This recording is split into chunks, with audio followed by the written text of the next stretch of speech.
welcome back to another episode of God Built This Podcast. I'm your host, Maxine, on episode 273. First and foremost, make sure you are subscribed.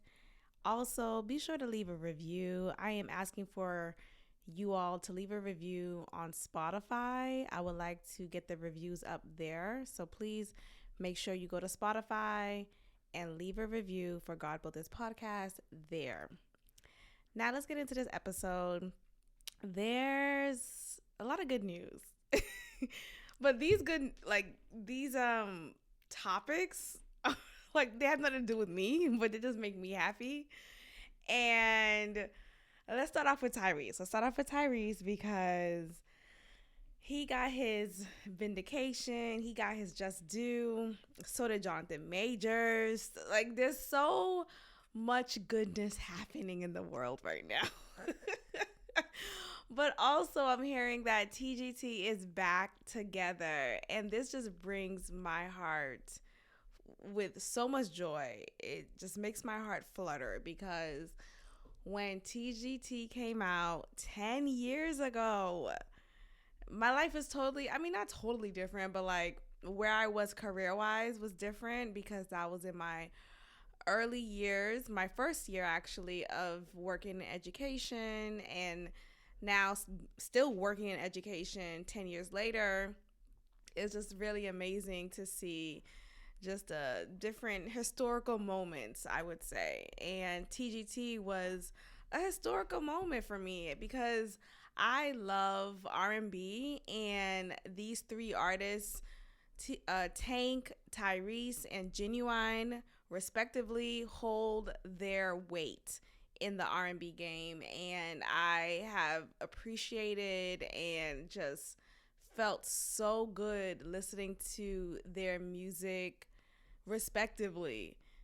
So for them to decide to come together as a team, as a group, in their not old, but you know what I mean, in their grown, sexy age, it was just a treat. It was a treat for me. And that album, their first album, Three Kings, was just so well done, well-intentioned, well thought out. And it was also an album that me and my dear Joanna bonded over. That was our album. We loved probably every song. I don't think there was one song that we skipped. We probably just oh, this song is cool, but the other song, you know what I mean? Literally, the whole album is a classic. It is a classic from start to finish. There is no missed song. There was no if they could have did without. Every song hit in a way that just was so resonating and just so beautiful. And for them to have broken up shortly thereafter was so disappointing for me because I was looking forward to another TGT album. And to hear of the reports of it being because Tyrese getting a bit big-headed, whether you want to call it warranted or not, because Tyrese at the time, and still is, a very well-known actor. And because of his role in the Fast and Furious movies, he holds a different weight in comparison to Tank and Genuine. And because of this, he wanted to get paid more, and he didn't want their compensation to be split 3 ways evenly. So this got into a whole long-winded debate. Of course, they all were not in agreement with it because they want to just focus on just the R&B front. Whatever you do in the acting world holds no weight over our role as an R&B group. And I agree with that. I think, sure, Tyrese has done plenty of work that has put him in the forefront of our faces outside of R&B. And that's great. I don't want to take that away from him. But I also don't want that to get in the way of just the classic that TGT was and is and will be again. And I'm just so excited that they decided to finally let bygones be bygones and come together again as a R&B group. They are set to record. I don't know if it's I don't think it's been recorded already, but on track to they're on track to work on their new album, which will be their second album together. And they are set to they're planning to have a tour and all for the ladies. That's what they call it, for the ladies tour. So that may be the official name for it.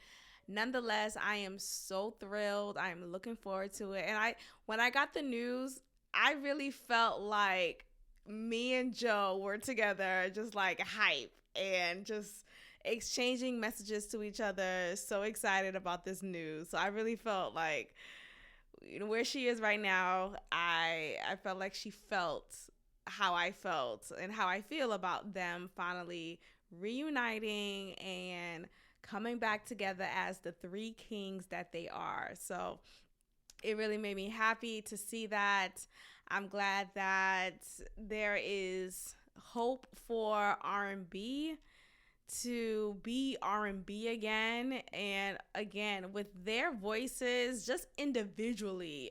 Like there's been so many records of Genuine, with Genuine. I was just listening to that song There It Is from him, and his two-way album. I don't know if it's called Two-Way. I think it's called Life, something like that. But nonetheless, there's been so many records from Genuine alone. I felt this strong connection towards Tank. Oh my, Tank could tank me up right now. Okay, it's a joke.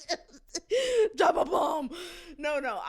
But like Tank has this appeal to him that he's funny, he's charismatic, and he's a singer. Like, I appreciated his roles in different movies that I've seen him play in.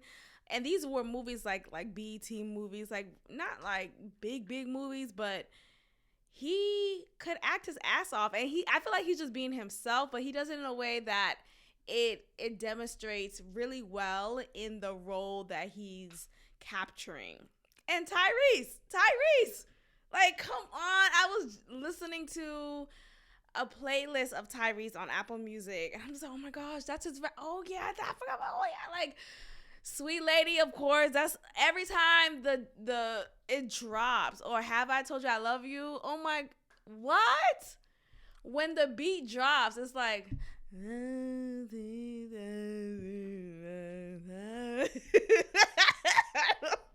Yo, anyway, I am just so hyped.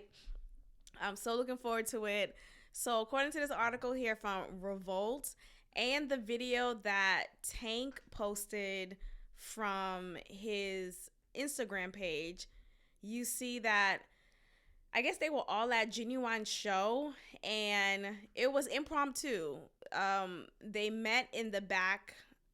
They met backstage at Genuine's concert, and of course, someone from their camp, whomever, because there's a lot of people in the room, and I guess that was a part of their entourage, whatnot. They were capturing the moment through video, and you hear them talk. Tank is starting it off by saying, basically, we're coming back together, and let's do this again. And he starts off by saying, what he said to Tyrese, he's basically saying to him, you're not gonna give us trouble, like, we're gonna be fair. Like, Tyrese, are you down? And Tyrese just said, absolutely. No, he said, yes, sir, verbatim. And I like that he said that. Like, he respects these are his brothers. And it saddened me that they had a bit of a rift. That I think, that's normal between brothers, between siblings in general. But yeah, it saddened me on the side because I felt like, dang, I really wanted to see another album come out. So let me read this quote. So quote, all bullshit aside, all business aside, in real life, I love you brothers in real life, said Tank with his bandmates by his side. And he says, quote, "And I want nothing but the best for you all personally, and I want nothing but the best for the R&B universe. The way we seal that legacy, the only way to seal that legacy is to bring this motherfucker back." He continued as those around the three men erupted into screams and cheers of excitement. The R&B Money podcast, so that is the name of Tank's podcast. He has a podcast with another gentleman. I can't remember his name right now, but that's the name of their podcast. And they have different R&B artists come on and they talk about their journey throughout the industry. So the R&B Money podcast co-host then turned his attention to Tyrese, inquiring about the $15 million question regarding how they would split their earnings. And quote, "3 splits down the middle all across the board." That's what Tyrese said, who was previously accused of taking a bigger cut due to his status as a box office actor. So again, that just supports what I said earlier, how Tyrese was just being the hard ass here because he wanted to get paid more than the other two because of his status as a box office actor. So for him to say absolutely 3 splits down the middle all across the board, it lightened up my heart. I was excited to see that, and it just made me hopeful, and just I'm so looking forward. Like, I don't know, you know how you get so excited over things that really has nothing to do with me, right? But I'm happy for them to get back together, and for how it makes me feel. Like, it makes me feel excited and lovey-dovey listening to them. And I just remember how good I felt listening to their first album. So for them to be in the workings of making a second album, it's just so amazing. So amazing. So shout out to all three, Tyrese, Tank, and Genuine. And yeah, so this is a tour set in it says, according to this article headline, it says 2024 tour, ladies only. So let's see how that works. So I just don't want them to rush it, because I really, whenever a first album comes out and it's a classic, there's a lot of pressure for the second album to be just as good, if not better. But it's a hard thing to do because the first album stands so strong alone that anything comparing to it is like, it's set up to fail. But I just hope they don't rush through this. I hope they take their time. And if anything, if they do have a tour set for next year, let it be later on next year, like towards November, December next year. And by that time, hopefully they will have the album well done and good to go for us to listen to, and for it to be just as good, and dare I say even better than the first one. But that'll be hard, but we'll see. I'm so excited. Anyway, speaking of Tyrese, like I said, he got his just due, and I'm so happy. And I say that because his ex-wife, her name is Samantha Lee, who decided to divorce him on a whim. They were married for no more than 3 years, probably shy of 3 years, actually. And this marriage was a little interesting because, as Black Twitter has it, and probably for me also at the time when I was still on my I don't like black men dating non-black women high horse, I probably gave Tyrese a little bit of a hard on for dating and marrying this woman who was culturally ambiguous or ethnically ambiguous. And he kept on saying, "Oh, well, she's from the continent of Africa. She's from, like, she's black. I married a black woman." But, I remember my cousin, for example. One of my cousins, my male cousin, he would not only, but there was a period in his life when he was only dating non-black women. But first, he was particularly dating white women. And then there was a period when he was dating like Cape Verde. I mean, yes, Cape Verdeans are black, but they don't consider themselves black. From where I came from, maybe in your neck of the woods is different, but from Boston, Massachusetts, the Cape Verdeans that I grew up with simply said they're Cape Verdeans, they're not black. And it's like, okay, whatever makes you happy. So he would typically date those type of women, and whenever we would question him about it, he's like, they're from Africa, they're more African, they're more black than we are. It's like, nigga, shut the fuck up. Can you date somebody who's black? Anyway, I have since got off that high horse because why stress myself more? You know, I feel like a lot of things I used to get so upset about, I had no business getting upset over. You know, like I shouldn't care who you decide to lay with, who you decide to make a priority in your life, you know, what you do with your money, like things that I just found an excuse to make my business weren't my business. And that is really a life lesson. Like, if something is not your business and you make it your business, you're making your life harder than it needs to be. Like, why do you care? You know, what does it have to do with you? Nothing. And I take that in such high strides now, because even when I like talk to people, like it could be a coworker, a friend, whomever, right? I really, maybe this sounds horrible to say, but what I'm about to say is basically, I'm not as invested in your life as maybe someone else who is like always asking you questions. And I do that on purpose because, again, when I was younger, I used to be so caught up in other people's lives and will get so hurt or upset if they didn't take my advice or if they didn't tell me everything that's going on with them. And it's like, first of all, that's not my business. So like, for me, unless you tell me, I'm probably not going to ask, right? Unless it comes up casually in conversation, or if you bring something up in our conversations, then we'll talk about it. But I'm not going to ask. I've stopped asking people about what they do in their personal lives. And I really hope some people get the hint to reciprocate that. But it's honestly, it's even as little as like with my coworkers, please stop asking me, how was your weekend? No, not even that. Because how was your weekend? I don't mind it until it leads to, what did you do over the weekend? I'm sorry, what? What does me doing whatever it is over the weekend have to do with you?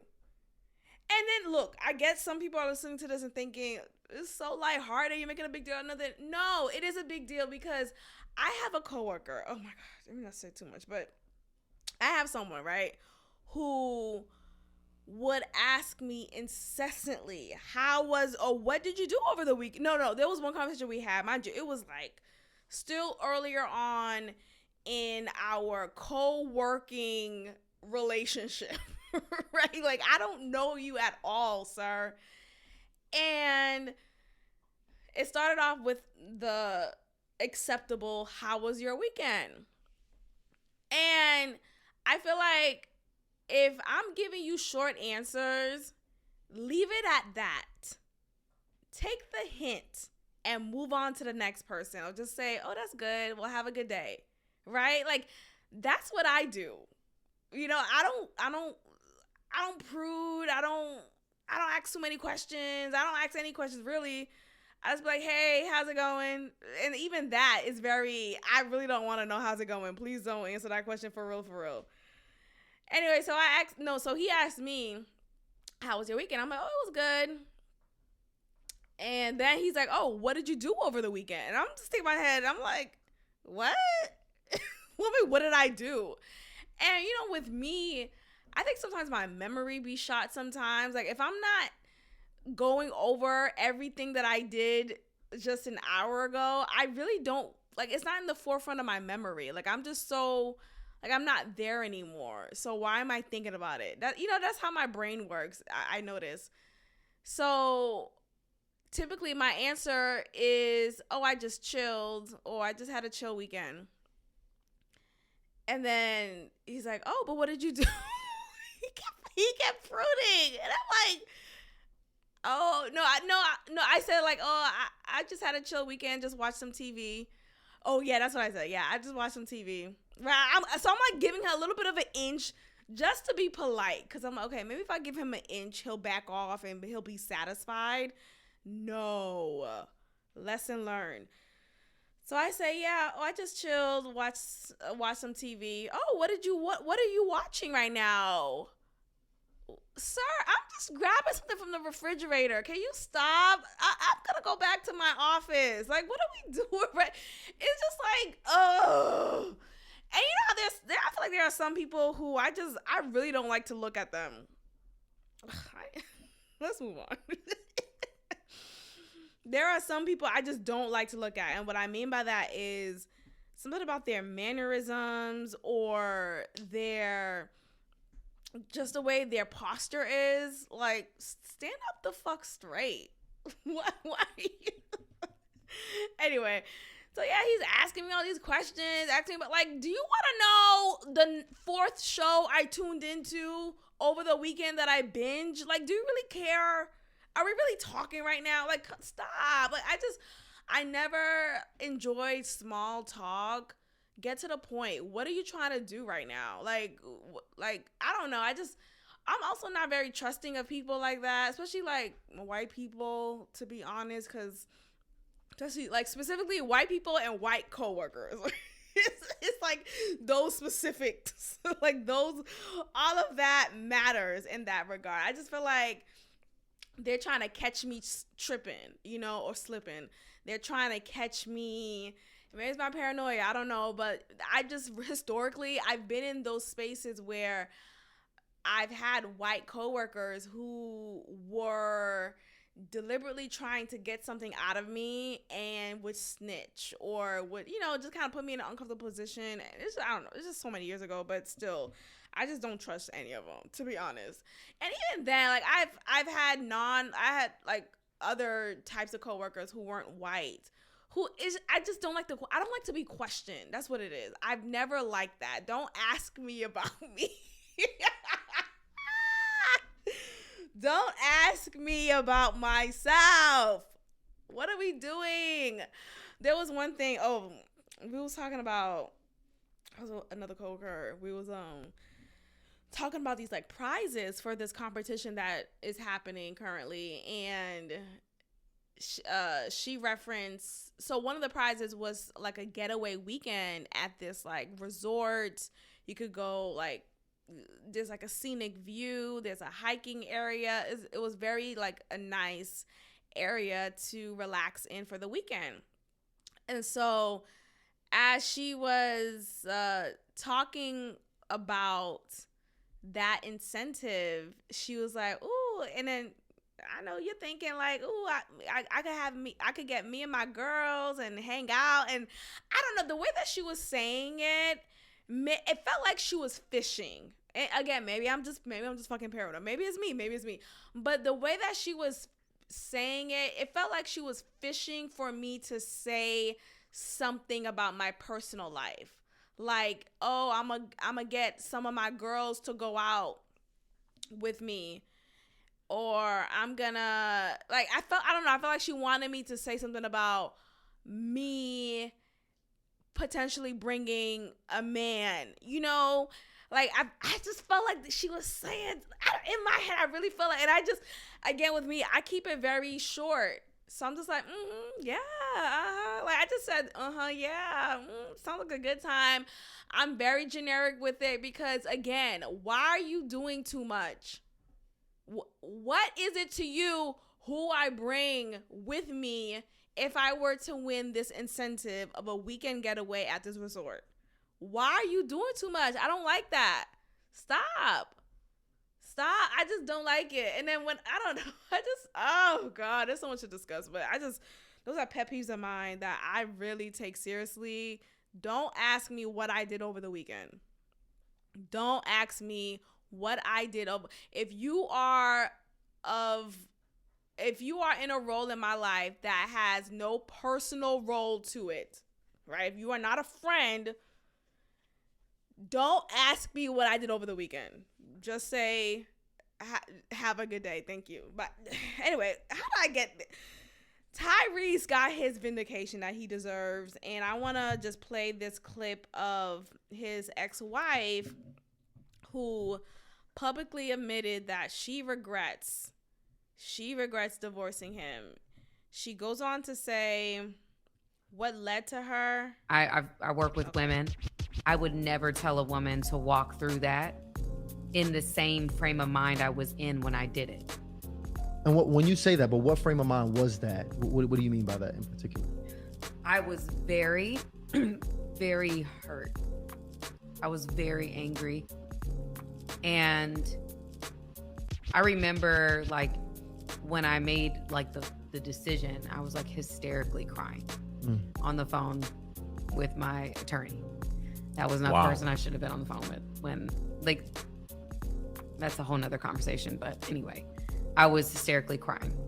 And I was not in any position to make that decision. I was extremely emotionally intoxicated. We can be intoxicated with our emotions. All right, so there we have it. That was Tyrese's ex-wife, Samantha Lee. She's on this podcast, and she is a guest on that podcast. And she reveals that she regrets doing what she did. She regrets filing for divorce and going through with it. She made the decision on a whim, very rash, very impulsive. And she describes it as an emotional intoxication, which is a very interesting word choice, but I kind of like that. Very is a play on intoxication, right?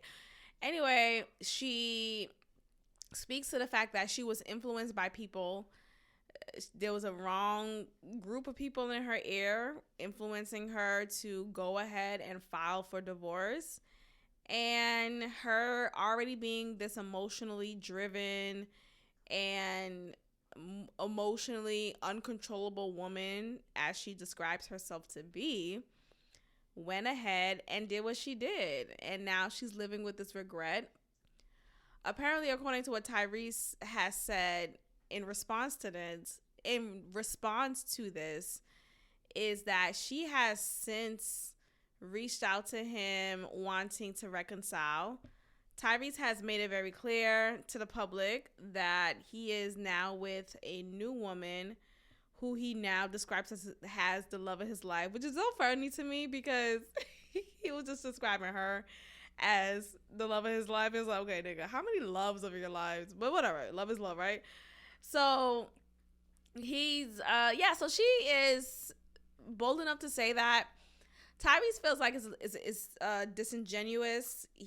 Apparently, she has a YouTube channel. I didn't know about it, but she is a social worker, I believe, and she makes good money, according to what he says, because he's been on different podcasts talking about how she makes 6 figures as a social worker or clinical social worker, and she also has a YouTube channel, and her YouTube channel has over 300,000 subscribers. That's pretty good. So not only is she making 6 figures a year, she has the income coming in from her YouTube channel, her content creation, and yet she is in courts right now fighting to get $20,000 a month from Tyrese for child support, spousal support. I don't know if spousal support. Yeah, it's not spousal support. It's just child support. And Tyrese feels like, well, if you really feel this way, right, then you would not still be in the courts right now filing for this child support payment of $20,000 a month amidst the expensive legal fees that he is already paying for this ongoing case. It's just very unfortunate. Like, it's very expensive from just a breakdown of what I've been reading about his divorce, and I believe it's official by now, but all of the continuous court hearings and lawyer fees and him still paying, like he's paying for her lawyer fees. That's like he's being billed at. So for all of that to come into play, and now she's talking about, well, at least she's saying it publicly to us, but she's been saying it privately to him recently, that she regrets divorcing him. I think it's a slap in the face. It's a slap in the face. He is offended, and he feels like, look, I'm also with this other woman who I've been with since you left me, and like the audacity of you to act like I can just move on or just like let go of the hurt that you've caused towards me and the family that we had together. So I want to play a clip of. And you packed up a 1-year-old, put a COVID mask on top of the Ring cameras, and I was literally in an airplane on my way home to fight for my marriage and my family. You're heartless. What's up? All right, so yeah, there we have it. He feels that she is heartless and that he does not believe a thing that she's saying. Let's get into more of what he says here. Let me go ahead. Going to respond to this video of my ex that's now gone viral. She is loving it. Congratulations, you went viral again over something else that you said, because you're trying to build up your YouTube page and get your followers up. Listen, man, listen. If you had people in your ear that influenced you into leaving your husband and your 1-year-old child, your innocent 1-year-old child, we both were divorcee kids, grew up in toxic environments, torn in between our old family, new family, stepfather, stepmother. That's a life that we both lived. And you packed up a 1-year-old, put a COVID mask on top of the Ring cameras, and I was literally in an airplane on my way home to fight for my marriage and my family. You're heartless. Okay, we can end it here. So yeah, this is what he believes, and this is what he said to her in response. She is disingenuous according to what he believes, and I agree with him. Obviously, I don't know them personally, right? And I'm Team Tyrese. I just gave him a whole praise segment earlier in this episode, so of course I'm Team Tyrese. But prior to me knowing about him and TGT getting back together, I was Team Tyrese when I heard about this divorce, because you could see how genuine and how genuinely hurt he was once he found out that she was just upping and leaving him, and how he detailed her way out, her abrupt leave was very painful. And I think he is very well within his right to express that, even though, and I know he got a lot of backlash because it's like, okay, why are you still expressing your hurt over this woman who is the mother of his second child and who is his ex-wife, his only ex-wife? He's only been married once. People were saying, oh, why is he so hurt? Just get over it. Move on, man. Move on. And it's like, and especially because he's currently in a new relationship that he's been in for a few years now since the divorce. I just think it's normal. It's a human experience to still feel hurt and still carry that hurt with you, or still process it in a way that may bleed into your new relationship, but it doesn't take away from the relationship that you're in now. It's something that he has to process and go through naturally. And for him to be an artist, there is a process that he must undergo to just put that into his music, into his poetry, into his words, into his performances. Like, he has to unlock that emotional toolbox and let it out. So I don't think it's a slight to his current girlfriend.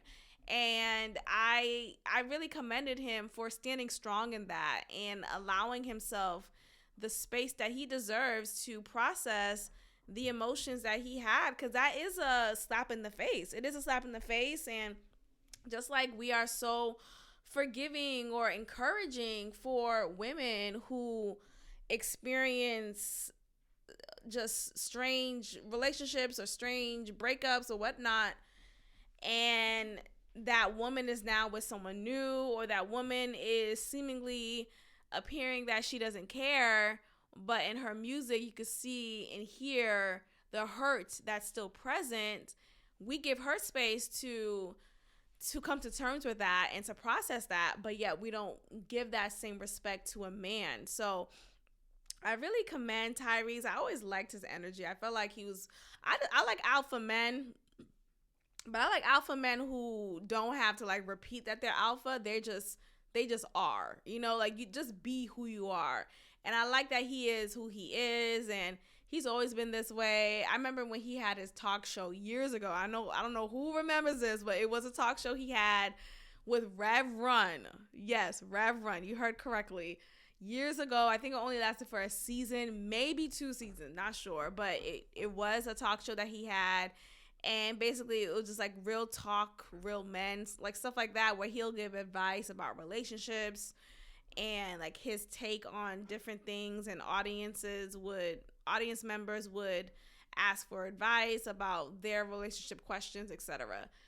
And during that show, like I just liked his demeanor. I liked him as, I just like men like that who are just like strong in their manhood. Like, let that masculinity show. Let that shit be present. And he's one of the men in the industry who I feel comes across like that very clearly. So I commend that, and I think it's very it's very commendable that he has been standing strong in his authority as a man to still process emotions just as anyone else, and he deserves that. So, you know, it's unfortunate that he went through that, and now he's with the black woman. Dead ass. I remember seeing a picture. I haven't really checked in on his new relationship, but I do know who he's referring to, because I have seen pictures of her and videos of her. I think she does have a YouTube herself, and she will post them together, like on vacation or etc. So I do know she's a black woman. She's not ambiguous with it, so that's good. That's good to see. So yeah, shout out to Tyrese. So Jay-Z has finally answered the long drawn out debate on whether a fan should take a meeting with him or take that $500K. Now, for those who may not know, on Twitter, there has been this years-long, probably 3 years at minimum, debate going on Black Twitter about whether you would go on a meeting with Jay-Z to potentially download some knowledge, gain some understanding, clarity, guidance on X, Y, and Z, right? Maybe his business moves, his strategical moves. How do you get from point A to point B and then Z, right? Or would you take the $500,000? And many people will respond and say, you'll be stupid if you didn't take the meeting with him, because the meeting, you'll learn so much jewels. You'll learn so many jewels. You'll learn so much quality information that $500K that you thought you lost, you would have learned how to make it tenfold, right? So a lot of people are getting clowned for wanting to take the money instead.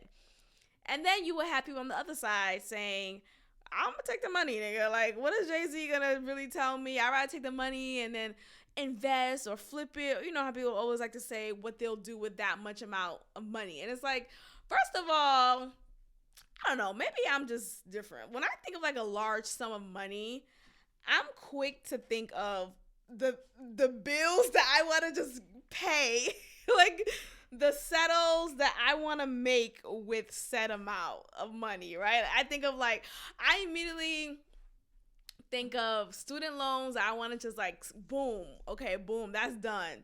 That's paid for. I don't have to worry about it anymore. That's done. And then I want to like pay off any like little debts that I've been like paying off gradually. I would like to just hurry up and go ahead and pay that in full, and then boom, right? So ultimately, if I have $500,000 and I pay off the debt that I currently have, girl, I'll still have a shitload amount left over that I could comfortably put some towards investments, some towards here, some sort, like, I just think people are so quick to sound, or wanting to sound so clever with their money. Oh, I'm going to put it towards crypto. I'm going to go to stocks and bonds. And it's like, okay, that's cool and all, but I think the first thing you'll do, like if you were already in a space where you were short on funds, or you are behind a couple of payments, I think the first thing you'll do is pay off those debts, right? Like it's just me. Like I would go ahead and pay off what's been giving me a headache, so I no longer have that headache. And what will make me feel even more headache free is knowing that I have a shitload amount of money left over that I can do whatever I need to do.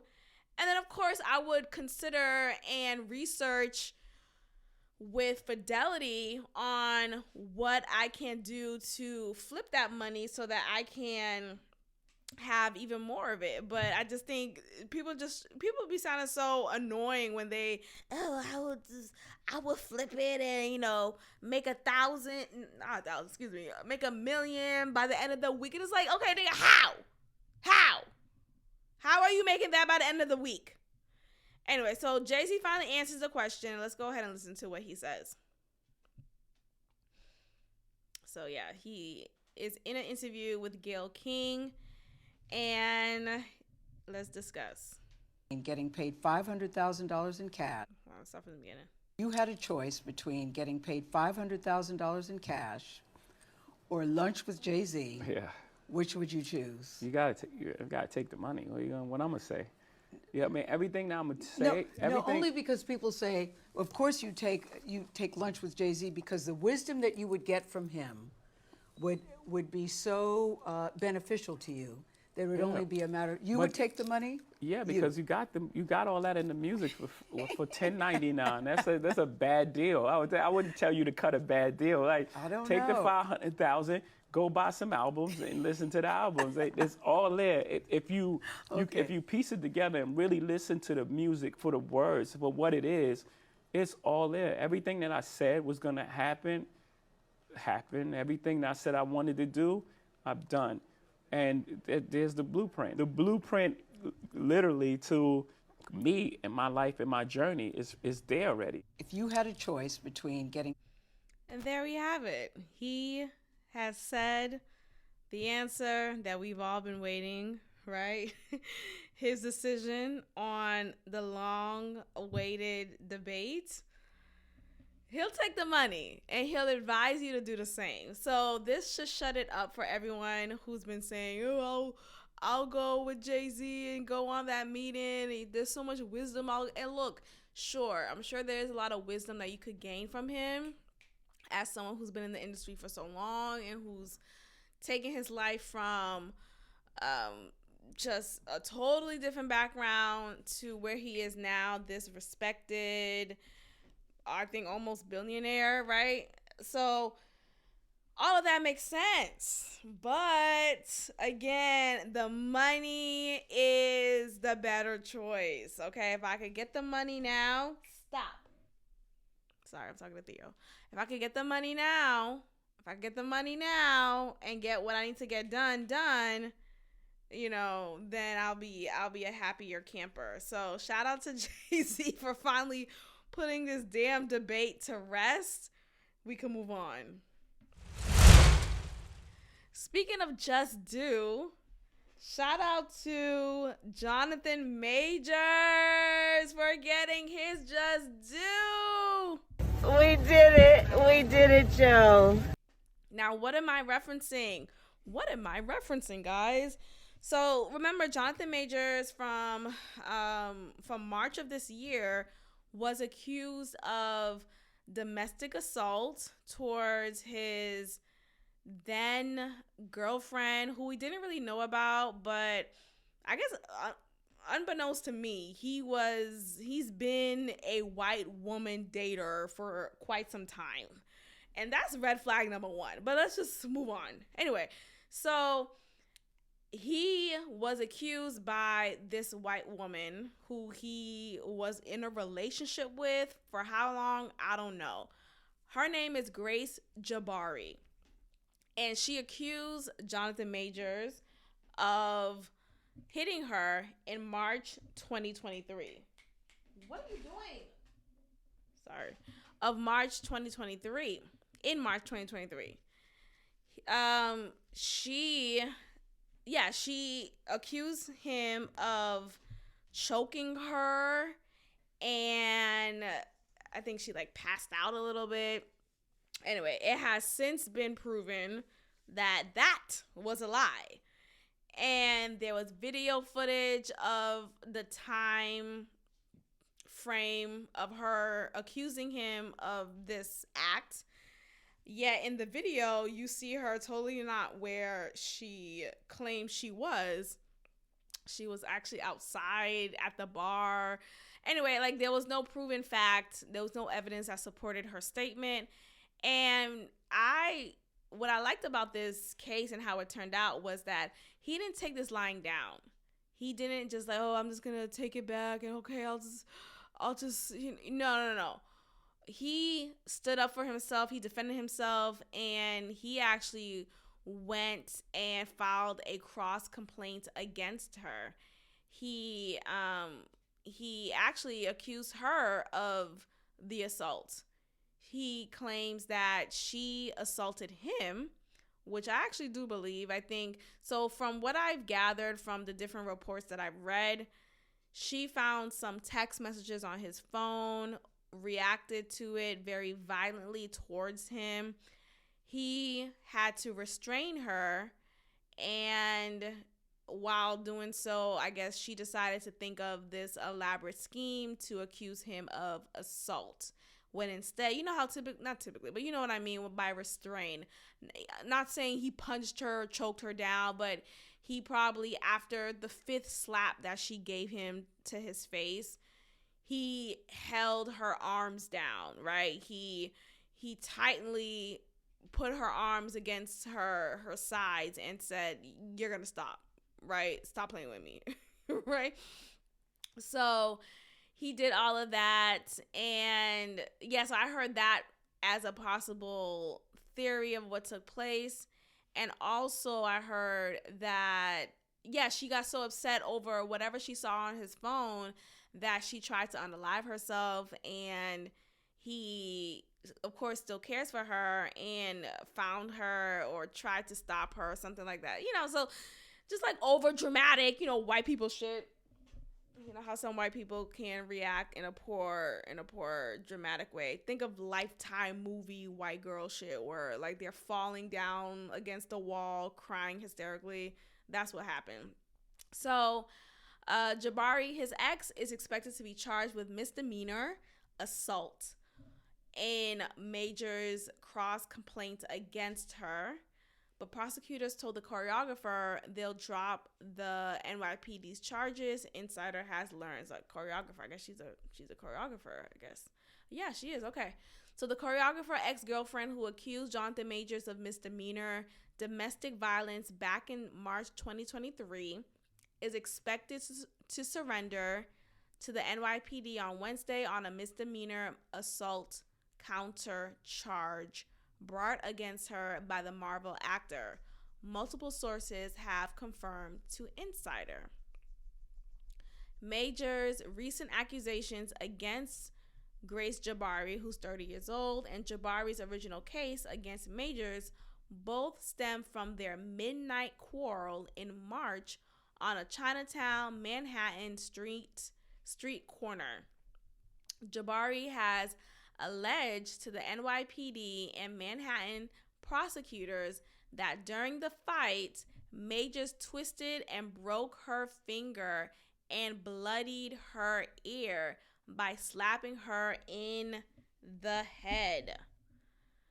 Yeah, so that's what she said happened. Let's see. Majors later countered in a June police complaint that Jabari was the aggressor and that sidewalk and nightclub video shows she was uninjured in the hours after the dispute. Yes, like I said. So video proves that she actually was not hurt according to what she claimed she was and the time frame in which she claimed she was hurt. Because if she was hurt, the video that showed of her after the fact would have proven some physical damage to her body, but there was none of that present. So Majors alleges that Jabari scratched at him and stole from him that night, then injured herself while alone in a drunken fall at his penthouse apartment. So yeah, she did it to herself, Charlie. She did it to herself.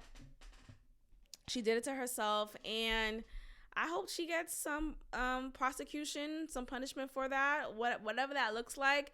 Let this be a precedence for women who would cry wolf and claim that she's been attacked when she actually was the attacker. And I think this is a cautionary tale for women in the future to no longer put their hands on men. Like, I think it's just an unsafe thing. I think we've just created, I don't know what this dog, okay, child. We created an unsafe expectation for women to believe that they could just put their hands in front of men who are biologically stronger than them. Like, we are not the same. We are not the same gender. We are not the same sex. We are totally different. We're made up differently. There are only two genders. And so this like falsehood of realizing, wait, this man could actually kill me. Like, if he wanted to, he could kill you. Us not even considering that is where we go wrong, is where women go wrong. And I think this is a cautionary tale for women everywhere to stop this and to just do better, like to not get caught up in your emotions so much so that you're putting yourself in harm's way from the natural temperament and physical exterior of a man. Anyway, let's move on. Okay, so with all that's going on in Israel and Palestine, Alicia Keys decided to have a caption on one of her latest posts on social media, and she specifically said paragliding. Now, one may read this and be like, okay, so, but because of the sensitive times that we're in, we have to, of course, make a connection to what's been the main topic as of the last few days now, which is the Israel and Palestine war yet again. Now, there was a recent event that took place during this war between Israel and Palestine, and you see someone, and let me just go ahead and read it, but paragliding is not as random. Well, I mean, it is random, but then it just makes me wonder, why did she even say paragliding? Like, of all things to say, why was she, like, that's such a random thing to say.